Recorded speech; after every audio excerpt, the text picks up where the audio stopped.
Oke, kembali lagi di forum Timnas dan kali ini gua mau membahas review pertandingan antara Indonesia berhadapan dengan Brunei Darussalam di leg kedua kualifikasi Piala Dunia yang bermain di Sultan Hasanah Bolkiah, markas dari Brunei Darussalam, dengan skor akhir sama seperti di leg pertama, yaitu 6-0. Indonesia mampu unggul atas Brunei Darussalam dengan agregat berarti 12-0. Indonesia lolos ke round 2 di mana grup F ya kalau nggak salah, Filipina, Irak dan juga Vietnam. Nah, ini lawannya jauh lebih ketat ya, terutama Vietnam maupun Irak. Ya, Filipina kita tidak boleh remehkan, tapi masih di bawah Vietnam maupun Irak. Nah, nanti kita lihat ya, kembali ini masih menjadi start awal, jadi jangan terlalu euforia seperti apa. Yang jelas kita sudah membuktikan lawan Brunei kita bisa babat habis lah istilahnya Brunei. Nah, di pertandingan kali ini ST melakukan rotasi besar-besaran, hampir 70% kalau gue bilang di rotasi. Hernando diberikan kesempatan dari awal, Fahrudin, Sandy Walsh dari kanan bukan sebagai gelandang, kemarin kan jadi gelandang, terus Saint Patinama dari awal, terus di tengah Kambuaya dengan Irianto kemarin nggak bermain sejak awal, terus di depan ada Witan dimainkan sejak awal, Egi dimainkan sejak awal, dan ya Hoki dan Denny. Kemarin juga jadi starter kan. Artinya beberapa rotasi dilakukan oleh STY untuk apa? Bagus ini, untuk melihat kedalaman squad dari timnas Indonesia. Bahwa timnas Indonesia harus punya kedalaman squad yang baik.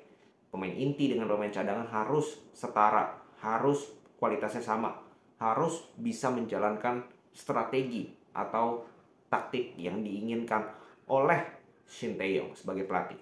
Ya, dan itu dibuktikan oleh pemain-pemain ini. Di babak pertama sebenarnya mereka bermain baik. Ya, mereka bermain baik, eh, cetak satu gol cepat lewat Hoki Caraka.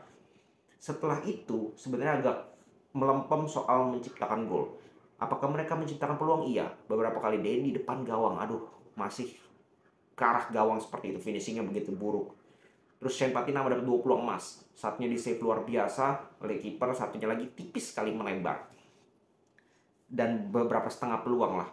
Dan hampir semua bermain baik. Hampir semua bermain baik starting 11-nya, kecuali mungkin Dendi plus Egi. Egi selain cetak gol menurut gue masih terlalu lama memegang bola. Beberapa momen individualisnya masih terlihat. Walaupun ada beberapa momen juga dia bermain baik. Ya kayak contoh golnya Hoki Caraka kedua di mana dia wall pass dengan Witan, itu kan baik sekali, satu dua sentuhan. Dia bisa bermain seperti itu. Permasalahannya bukan bisa tidak bisa, tapi mau atau tidak mau. Ya kan Egi ini beberapa kali ya masih maunya goreng-goreng bola sendiri, lebih nyaman eh, pegang bola itu lama. Itu harus dikurangi kalau dia mau jadi pemain timnas, karena pesaingnya itu banyak. Jangan bilang nggak ada. Yakob Sayuri itu absen loh, terus Yance itu absen, Ivarian dan Marcelino itu absen. Kalau Egi nggak memperbaiki soal tadi egonya, nah ini bahaya, bahaya. Terus sisanya bermain baik, Witan, Kambuaya, Shen Patinama, Sandy Walsh itu luar biasa lah. Luar biasa, kelihatan kelasnya mereka. Kelihatan mereka begitu nyaman, Sandy Walsh dan Shen Patinama kelihatan luar biasa sekali di wing. Dan kelihatan memang mainnya itu agak di kiri ya. Berapa peluang itu diciptakan di kiri di babak pertama terutama, itu dominan sekali. Shen Patinama, Witan, Kambuaya bahkan di kiri, Dendi, Hoki semua ke kiri ya. Semua melakukan kombinasi di area kiri. Ya sehingga area kanan ini agak tenggelam, yaitu posisinya Egi. Makanya gue bilang nggak begitu bagus mainnya. Tapi di sisi kiri itu hampir semuanya berkombinasi dengan baik. Semua peluang emas juga dari kiri kebanyakan, jadi tinggal finishing kalau menurut gue. Ya beruntung di akhir-akhir itu dapat 2 gol kan. Egi dengan Hoki Caraka. Dan di babak kedua, sejak menit awal dapat penalti, ya praktis udah kita memulai dengan baik. Kita memulai langsung menghajar mental mereka lagi dengan menciptakan satu gol cepat. Witan dia deserve dapat gol ini ya lewat penalti, karena dia bermain sangat baik. Ya sangat baik, gue bilang sangat baik, kerja keras. Setelah itu kita ya beberapa kali dapat setengah peluang, dapat crossing, kita berbahaya sekali di pertandingan kali ini. Banyak crossing diagonal yang akurat ya, ke tiang jauh dari Shen Patinama, dari Sandy Walsh. Itu banyak sekali crossing yang benar-benar berbahaya. Beda sekali dengan leg pertama, beda sekali. Terus masuklah beberapa pemain pelapis, masuk gue pemain dari subs. Tadi Sananta masuk, Arkan Fikri masuk, Arhan masuk, Asnawi masuk. Itu wajar sekali karena untuk rotasi sama dengan leg pertama itu juga diganti. Dan dia dapat 2 gol tambahan. Yang pertama dari Rido, finishingnya luar biasa ya, langsung selebrasi gitu. Terus gol kedua dari Sananta luar biasa, killer instinct, dia lob bola tersebut, dia chip, itu luar biasa, itu finishing kelas. Dan Sananta total sudah cetak 3 gol dengan Dimas Derajat dari top score. Dimas Derajat nggak main sama sekali. Terus Hoki di bawahnya dengan 2 gol, Rido juga 2 gol. Jadi pemain kita ini sangat produktif dan bukan hanya 1-2 pemain yang mampu menciptakan gol.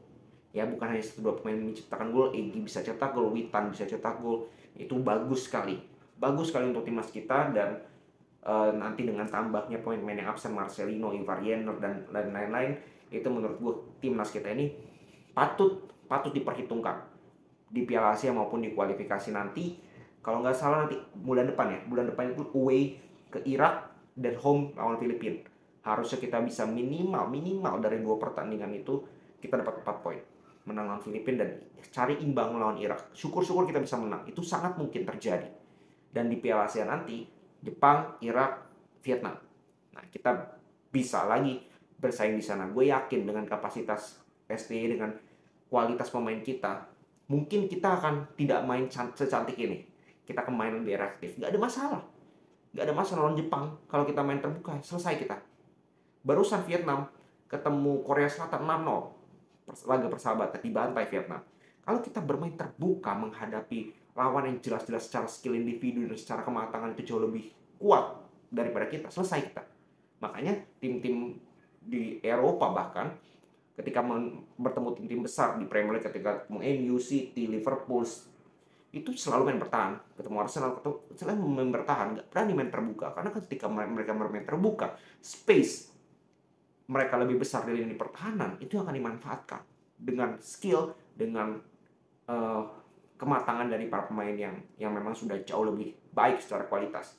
Jadi nggak ada masalah mereka akan main reaktif, mereka main bertahan. Gue tidak masalah. Kita lihat lawannya lah, kita bandingkan kualitasnya. Nggak bisa kita harus mainnya sama kayak lawan Brunei, lawan Jepang. Gila, jangan terlalu kayak gitulah. Ya, menurut gue apa yang sudah dipertunjukkan selama ini oleh STY, dia bermain sesuai dengan kapasitas pemain kita, bahkan lebih ekspektasi menurut gue. Dia bisa menyesuaikan melawan tim yang lemah seperti apa, melawan tim yang seimbang, melawan tim yang jauh lebih kuat, mainnya seperti apa. Dan itu menurut gue sudah hal yang positif. Jadi kita, menurut gue sih harusnya dukung terus ya. Timnas kita ini progresnya sudah benar, ya langkah awal sudah kita lewati lawan Brunei. Nanti kita lihat lawan Irak, Filipina dan juga Vietnam di round 2 kualifikasi Piala Dunia. Dan di Piala Asia nanti lawannya juga nggak jauh beda, Irak dan Vietnam juga plus Jepang. Itu yang sangat kuat. Oke, bukan berarti kita sudah pasti gagal, kita nggak boleh pesimis. Memang realistis itu perlu, cuman harus diimbangi dengan optimisme. Bukan realistis plus pesimis, tapi realistis plus optimis, itu jauh lebih baik untuk kita sebagai supporter Indonesia, mendukung timnas Indonesia supaya nantinya bisa berbicara banyak di kualifikasi Piala Dunia plus Piala Asia. Percayalah kepada STY, karena STY sudah selama ini membuktikan bahwa dia bisa memberikan progres untuk timnas Indonesia, progres ke atas. Oke, segitu dulu. Salam sepak bola Indonesia.